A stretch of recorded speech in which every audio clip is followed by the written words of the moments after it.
औज़ु बिल्लाहि मिनश्शैतानिर्रजीम बिस्मिल्लाहिर्रहमानिर्रहीम। आज के इस लेक्चर में हमने एमसीक्यूज़ डिस्कस करने, जो लेक्चर लास्टली आपको भेजे थे वर्क एंड एनर्जी थ्योरम और उनसे रिलेटेड जो भेजे थे लेक्चर्स, आज उनके हवाला से एमसीक्यूज़ डिस्कस करने हैं। सबसे पहला MCQ, which of the following is not correct unit of work. तो अर्क जो है ये जूल 10⁻⁷ जूल होता है, इसलिए ये भी वर्क का यूनिट है। और इसमें वाट जो है हमें पता जो यूनिट है पावर का, तो नॉट करेक्ट, इसलिए सी है। विच of the following group does not contain a scalar quantity, यानी इसमें से जो ग्रुप है उसमें कहता है कौन सा है जिसमें स्केलर क्वांटिटी नहीं है। डिस्प्लेसमेंट, एक्सेलरेशन, फोर्स, इनमें से कोई स्केलर नहीं है। फिर इसी तरीके से अब boy hold 40 newton weight at arms length of 10 second, और ये चूँकि एट रेस्ट है तो इसलिए वर्क डन जो है वो ज़ीरो होगा। सिंपल क्वेश्चन है लेकिन tricky. Object moves in a circle at constant speed, the work done by the centripetal force is zero, because चूँकि जो सेंट्रीपिटल फोर्स है परपेंडिकुलर टू द वेलोसिटी है, तो W is equal to F dot D के हवाला से velocity D की direction में होती है, तो एंगल 90 होने की वजह से वर्क ज़ीरो हो जाएगा। An object of mass 1 gram is whirled in horizontal circle of radius 0.5 at constant speed of 2 metre per second, the work done on the object during 1 revolution is, वो वही सूरत हाल है जिसमें वर्क डन ज़ीरो होता है जो अब condition में उसने बताई थी। Work done by the gravity during descent of projectile, जब वो प्रोजेक्टाइल नीचे गिरता है तो उस वक्त वर्क डन भी, ग्रेविटी की फोर्स भी नीचे है, डिस्प्लेसमेंट भी फोर्स है, वर्क डन पॉजिटिव हो जाएगा, तो इसलिए ए ऑप्शन ठीक है। अ baseball is hit high into the upper bleachers of left field over it's entire flight, the work done by the gravity and work done by the air resistance, चूँकि दोनों resistive हैं तो इसलिए दोनों negative होंगे।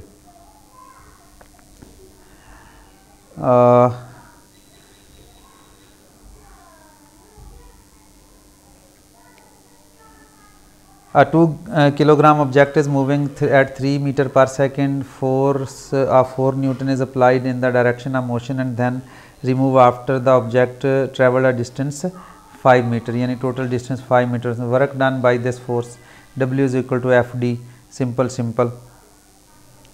20 joule. और इसी तरीके से 1 kilogram block is lifted vertically 1 metre by a boy, the work done by the boy is about W is work done हो या चेंज इन पोटेंशियल एनर्जी हो, mgh के बराबर हो जाएगी। ठीक है, तो m जो है वो 1 है और h भी 1 है, g 9.8 है, विच इज़ अबाउट 10।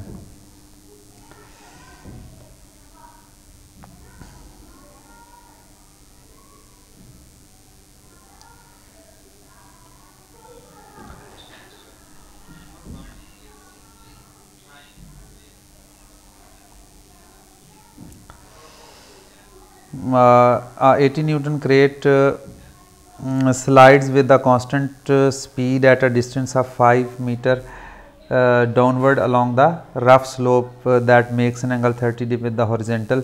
इसमें पहले भी इस तरह का एक MCQ वहाँ पे फोर्स के कंपोनेंट कैलकुलेट करने के लिए आपको बताया है। इसमें आपने ये कैलकुलेट कर लेना है जिसको हम कहते हैं, ये मैं दोबारा से अब फिगर को ना अरेज करके इसके कंपोनेंट्स जो हैं वो कैलकुलेट करना आपको सिखा देता हूँ। एंगल शेंगल का चक्कर होता है, अभी हम देख लेते हैं इसको।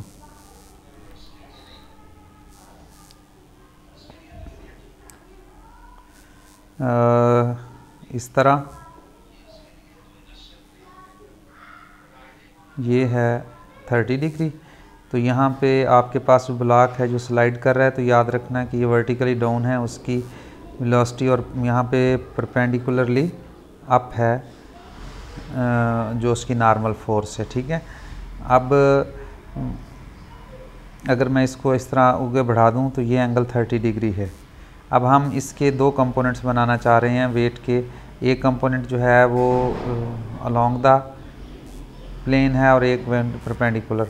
और ये अगर मैं इसको रिजॉल्व करना चाहूँ तो ये अलोंग द प्लेन ये वाला कंपोनेंट, ये एंगल 90 डिग्री हो जाएगा। और ये 90 के सामने वाला हाइपोटेन्यूज जो कि mg है, और ये साथ वाला जो है वो सामने वाला mg साइन थीटा ये वाला, और ये वाला जो है वो mg काज थीटा। अब चूँकि ये वाला कंपोनेंट काज कर रहा है इसके मोशन को और कांस्टेंट वेलोसिटी से चल रहा है, तो जितनी फोर्स ऑफ फ्रिक्शन होगी उतनी ही आपके पास जो फोर्स का ग्रेविटी का कंपोनेंट है जो उसको डाउनवर्ड ले जा रहा है, वो कंपोनेंट mg साइन थीटा है। जब mg साइन थीटा है वो वाला कंपोनेंट, तो कितना उसने डाउनवर्ड डिस्टेंस 5 मीटर कवर किया है। तो आप इसको मल्टीप्लाई करें, साइन थीटा जो इसकी वैल्यू 1/2 है और g की वैल्यू 10 ले लें फॉर सिंपल कैलकुलेशन। मैथ इसका ऑब्जेक्ट का उसने कहा है कि 80 न्यूटन है।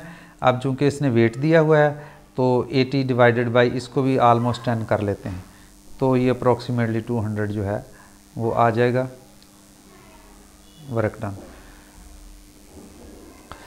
Man pools a Slade along rough horizontal surface by pulling a constant force.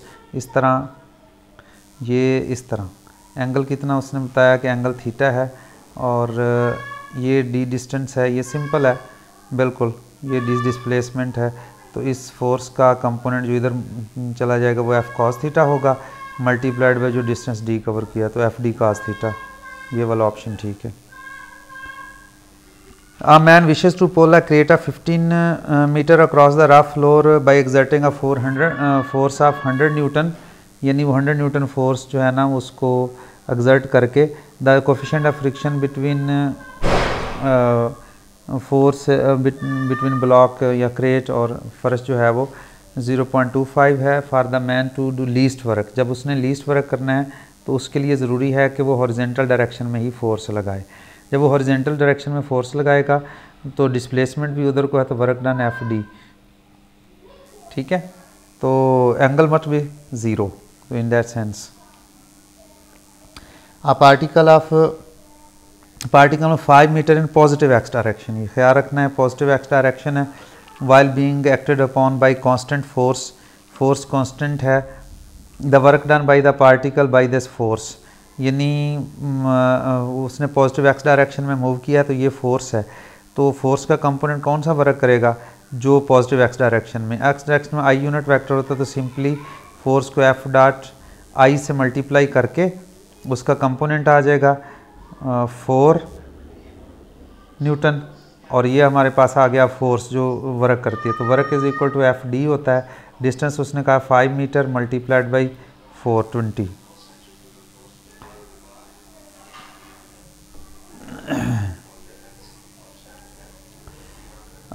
ये when a certain rubber band is stretched at distance x, it exerts restoring force of magnitude F is equal to AX, F is equal to इस हम constant into x है। तो where is work done by, work done यहाँ पे असल में उसने integral formula इसमें ये 0 to L तक जाने के लिए F डॉट dx वर्क होगा। F कितना है AX इंटू dx, इसको इंटीग्रेट कर देना 0 से L तक, तो x का इंटीग्रल x/2 आ गया, तो ये हो जाएगा x²/2।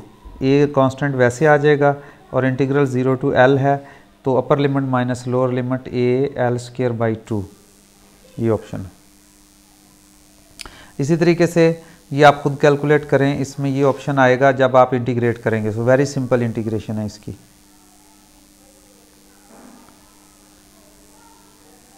ये अच्छा है question. Which of the following bodies has the largest kinetic energy. 3m mass है, v वेलोसिटी है, 3m mass है, 2v वेलोसिटी है, ये उससे ज़्यादा होगी। 2m और 3v, m और 4v, इन दोनों का कंपैरिजन करना पड़ेगा। ये आ जाएगा 9 स्क्वायर है ना वेलोसिटी का, और ये 2m/2 आ जाएगा, तो ये कट जाएगा 9m जो भी मैस हो। लेकिन इस तरफ देखें आप 16 वेलोसिटी हो जाएगी, लेकिन मैस उसका आधा रह गया m/2, तो ये 8, तो ये 8m वेलोसिटी बनती है इसकी काइनेटिक एनर्जी इसके मामले में। इसके मामले में 9m बनती। ठीक है, तो इस तरीके से ये वाला जो सी ऑप्शन है इसमें उसकी काइनेटिक एनर्जी है वो लार्जेस्ट होगी।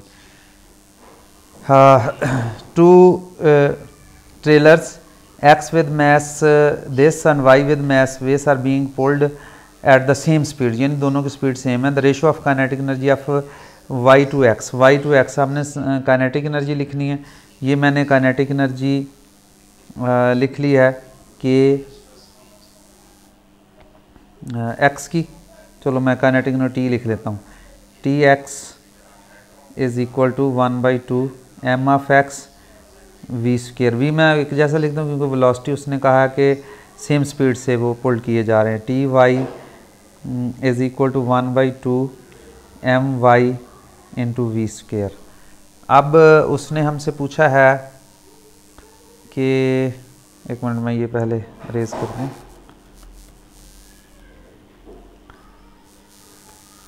उसने हमसे पूछा है कि काइनेटिक एनर्जी की ratio of kinetic energy of y, यानी हमने Ty/Tx मालूम करना है। तो 1 जब रेशियो लेंगे तो ये कट जाएगा आपस में, ये कट जाएगा आपस में, तो My/mx। अब my कितना है 2500, 2 0 इससे कट गए, 4/1, तो 4:1 होगी, 4:1 सी।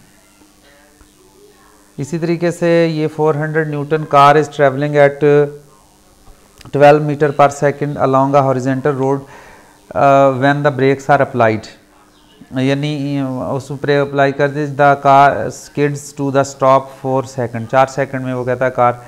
How much kinetic energy does the car lose in this time, उस टाइम में कार ने कितनी एनर्जी लूज़ की है। तो आप ज़ाहिर है इनिशियल काइनेटिक एनर्जी उसके पास जितनी थी वो लूज़ करेगी, तो इनिशियल काइनेटिक एनर्जी में वेलोसिटी उसने दी हुई है मैस, हम यहाँ से कार का जो फाइंड आउट कर लेंगे तो ये हो जाएगा 8000 डिवाइडेड बाई 10 कर लेते हैं फॉर अप्रॉक्सीमेशन ना, और इधर हाफ mv स्क्वायर, ये भी 2 कर लेते हैं। ठीक है, हाफ भी लगाना है ना, mv स्क्वायर और 144, 12 का 144, तो ये 101 से कट गया। ठीक है ना, 2 ये आ गया 400, और 400 को इससे मल्टीप्लाई करना है आपने 144 से, तो 400 को 144 से मल्टीप्लाई करेंगे तो आप सिंपल इसको 140 कर लेते हैं और इसको 400, ताकि अंदाज़ा हो जाए कि ये किस तरह आएगा। ये आपके पास 1 2 3 4 5 6, अब 10⁻² इधर से आएगा, 10⁻² इधर से, 10⁻4 तो पक्का हो गया। फिर 400 को 4 से मल्टीप्लाई 600, 00 ला गया 16, और 401 दा 400, इसको 56। ठीक है ना, ये ज़ीरो भी, ये ज़ीरो 10⁻³ की सूरत में कर लेते हैं। 10⁻³ हो गया, 56 है, ये 5.6। अब करीब किसके है, अब हमने छोड़ा था इसमें से 4 को छोड़ा था और इसमें से जो है वो इसको छोड़ा था। अब हमें कैसे पहचान लगेगी कि ये भी 4.8 है, वो 4.9 है, ये भी दोनों करीब हैं। फिर हमें डिसाइड करेगा कि ये 10⁻5 है, ये 10⁻4 है। हमारा क्या आ रहा है, 1 2 3 0 आ रहे हैं, 1 2 3 0 आ रहे हैं, और 56 आ रहा है, तो ये 4 हो सकता है, 5 नहीं हो सकता। इसलिए हमारा ये 5 6 हमें बता रहा है कि ये करीब तरीन यही ऑप्शन है इसके। बाज़ दफ़ा इस तरह भी आपको करना पड़ता है।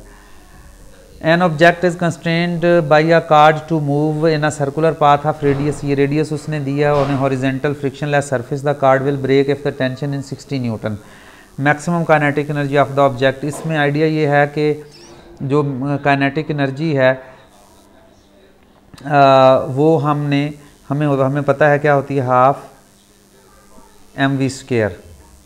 ठीक है ना, और जो जब सर्कुलर पाथ में बॉडी मूव करता है तो उसमें जो फोर्स होती है F is equal to mv square over r होती है। तो यहाँ से नज़र आ रहा है कि अगर मैं v स्क्वायर की जगह क्या लगा सकता हूँ, kinetic energy 2 time kinetic energy of v² over r आ जाएगा। तो इस तरह आपके पास फोर्स आ जाएगी। फोर्स उसने कितनी बताई है कि maximum tension 16 newton is equal to 2 times the kinetic energy, और काइनेटिक एनर्जी हमने मालूम करनी है ओवर r कितना है 0.5 मीटर। तो अब आप इसको उधर ले जाते हैं 8 मल्टीप्लाइड बाई ये उधर चला गया 0.5 4.0 किधर है, हाँ ये ए वाला ऑप्शन इधर। The weight of an object on the moon is 1/6 of its weight on earth. The ratio of the kinetic energy of the body on the earth moving with speed v to the same body moving with speed v on the moon is, क्योंकि kinetic energy mess के ऊपर depend करती, velocity सबकी उसने same कह दी है, तो वो मून के ऊपर चाहे अर्थ के ऊपर मैस के ऊपर कोई फ़र्क नहीं पड़ता, तो उनकी रेशो जो है वो 1:1 ही रहेगी हमेशा। Which of the following correct combination of dimension of energy, ये सीधा है, dimension of energy newton metre से निकल आती है ml² t-2, ये सीधा ऑप्शन है सी यहाँ पर। The amount of work done required to stop moving object is equal to kinetic energy of the object, ये भी सिंपल है, कोई और ऑप्शन इसमें पॉसिबल नहीं है। 5.0 cart is moving horizontally at 6.0 metre per second in order to change its speed to 10 metre per second, speed में change आया तो द नेट वर्क डन, इसमें वर्क एनर्जी थ्योरम इस्तेमाल हुआ है, F D is equal to change in kinetic energy. Simple calculation करें और आप फाइंड आउट कर लें।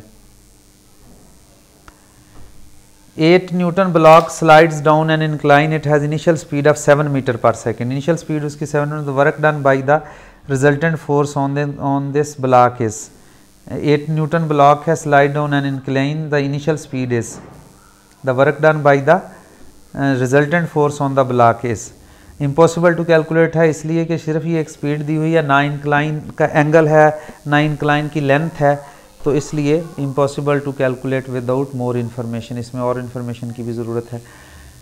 4 kilogram cart start up an incline with the velocity of 3 metre per second and comes to rest of 2 metre up in the incline, यानी इस तरह 3 metre per second उसकी velocity थी, इस तरह इंक्लाइन के ऊपर चला गया और ये 2 मीटर का डिस्टेंस कवर करके यहाँ पे रेस्ट में आ गया। इसका मतलब है कि जितनी इसके पास काइनेटिक एनर्जी सारी की सारी पोटेंशियल एनर्जी में कन्वर्ट हो गई है, तो टोटल वर्क डन वही होगा जो पोटेंशियल एनर्जी में कन्वर्ट हुआ, वही वर्क डन है उसका।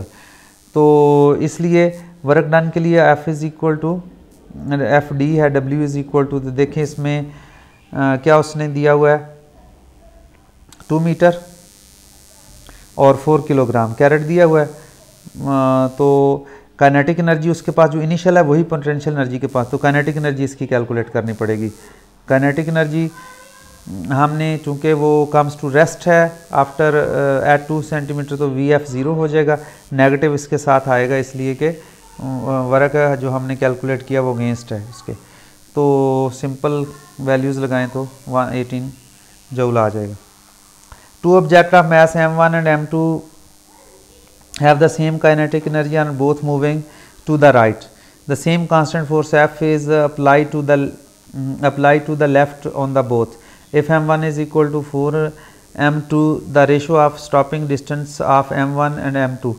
तो सेम काइनेटिक एनर्जी है T1 T2 कह लें इसको, वो जो काइनेटिक एनर्जी उनको फोर्स की वजह से मिलेगी वो होगी FD1 वर्क डन के बराबर, चेंज इन काइनेटिक एनर्जी उसका कहा। तो इस तरह से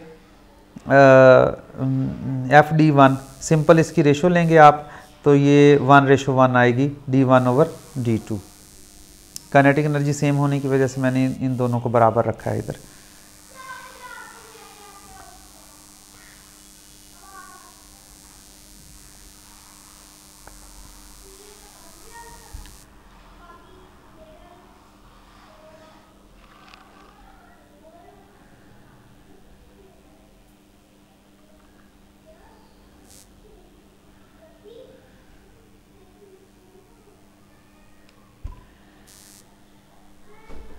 अच्छा, अब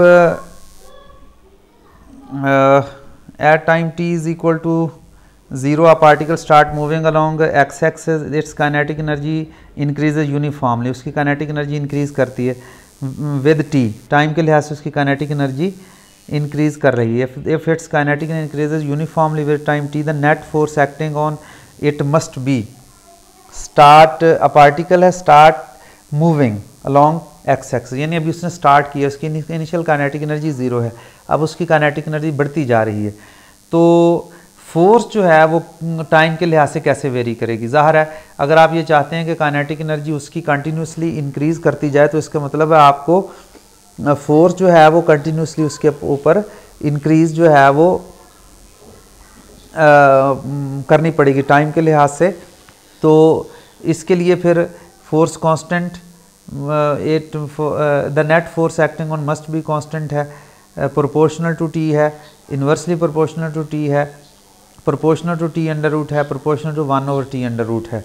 1/t अंडर रूट इसलिए कि काइनेटिक एनर्जी में वेलोसिटी का स्क्वायर होता है, जिसकी वजह से जो डिपेंडेंस है वो टाइम के लिहाज से आपके पास एफ डी, यानी जैसे जैसे डिस्टेंस चेंज होता जा रहा है वैसे वैसे टाइम जो है ना वो, क्योंकि स्पीड वो कहता है काइनेटिक एनर्जी कंटिन्यूसली इंक्रीज हो, इसका मतलब स्पीड उसकी कंटिन्यूसली इंक्रीज होती है. मास तो कांस्टेंट है, स्पीड कंटिन्यूसली कैसे इंक्रीज हो सकती है अगर आप उसके ऊपर फोर्स इंक्रीज करें. फोर्स इंक्रीज करने का मतलब क्या है, फोर्स इंक्रीज करने का मतलब है आप उसको एक्सेलरेट कर रहे हैं. एक्सेलरेट करने का क्या मतलब, उसकी वेलोसिटी चेंज कर रहे हैं. तो वेलोसिटी चेंज होगी कब, जब आप उसको एक्सेलेशन दे रहे हैं, और एक्सेलेशन आप बढ़ाते जा रहे हैं मुसलसल, इसलिए फोर्स भी बढ़ती जा रही है. लेकिन जैसे जैसे टाइम गुजरता जा रहा है वैसे वैसे फोर्स ज़्यादा तेज़ी से बढ़ेगी, क्योंकि हम वेलोसिटी ज़्यादा बढ़ाना चाह रहे हैं. At time t is equal to 0 the particle has velocity, ये वेलोसिटी का फार्मूला है. At time t its velocity is this, यानी उसकी इनिशियल वेलोसिटी बता दी, final velocity during this time work done on it was, तो इस velocity के दौरान उसका work done. Time t is equal to 0 पर उसकी वेलोसिटी यानी vi दे दी है उसने, vf दे दी है उसने, और आप इस वेलोसिटी की मैग्नीट्यूड कैलकुलेट कर लें, इस वेलोसिटी की मैग्नीट्यूड कैलकुलेट कर लें इस वेलोसिटी की. तो एक तो आप फार्मूला सिंपल लगा लें, F D is equal to change in velocity, तो half m v f square minus v i square करके तो आप एफ डी यहाँ से कैलकुलेट कर लें, तो वो सी ऑप्शन -12 न्यूटन वहाँ से निकल आएगा. A particle start from rest at T is equal to 0 and moves along x-axis if the net force on proportional to t. A particle start from rest at t is equal to 0 and moves along x-axis, और वो x-axis के along जो है वो move करता है. net force on it is proportional to t, यानी इस तरह f is proportional to t. कोई constant हो सकता है. the kinetic energy is proportional to t4. इसका रिलेशन आप इस तरह बना सकते हैं,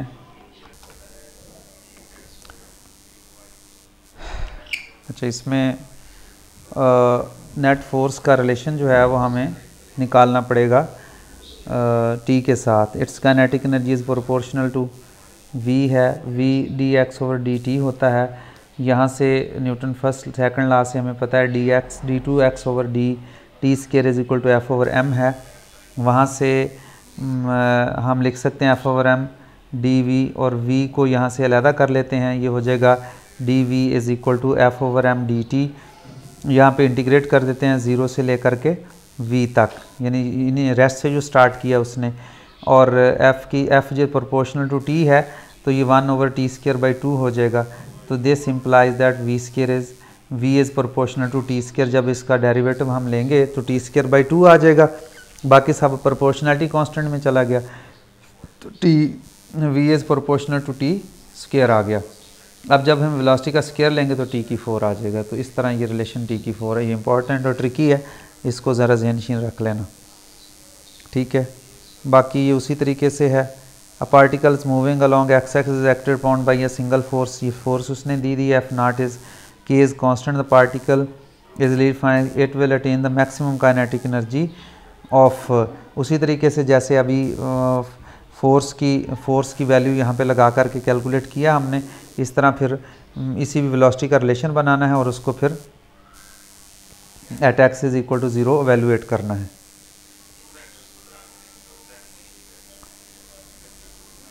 ये सिंपल है, इसको आप देख लें ज़रा। वाट वाला आ गया, एनर्जी वाला आ गया, सिंपल ये यूनिट्स हैं। ये आप देख लें।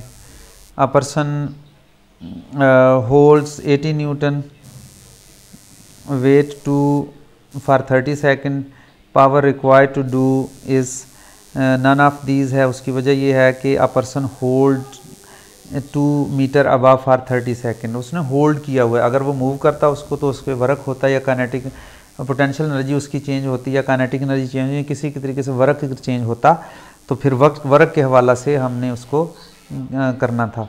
इसी तरीके से ये है 50 Newton force is the only force on 2 kg object which start from rest when the force has been acting for 2 seconds the rate at which the work is doing. 50 Newton force is act only 2 kg start from rest when the force has acting 2 seconds, यानी उसने 2 second के लिए force जो act की है उसको, यानी time हमें मिल गया।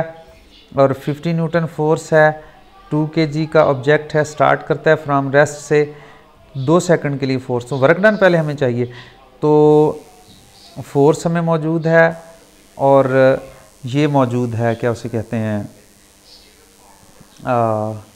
ऑब्जेक्ट का मैस मौजूद है। तो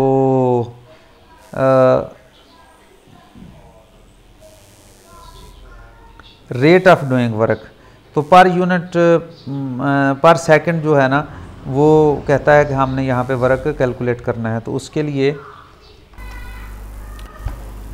तो इसमें फोर्स दी हुई है और ऑब्जेक्ट का मैस दिया है, तो वहाँ से उसका एक्सेलेरेशन निकल आएगा A is equal to F/m।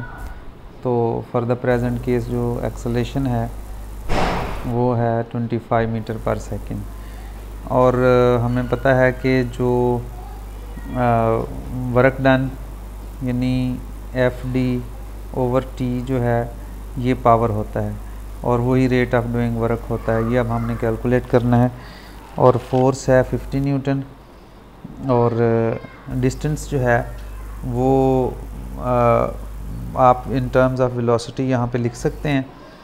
तो नेट फोर्स के लिए 2 सेकंड बाद 2 सेकंड टाइम के बाद आपने इसको कैलकुलेट करना है। तो F इज़ इक्वल टू इसके लिए वेलोसिटी कैलकुलेट कर लेते हैं। वेलोसिटी इसकी होगी 1/2 हाफ t² और v इसकी है 50 मीटर पर सेकेंड और ये है हाफ mv²। ठीक है, हाफ,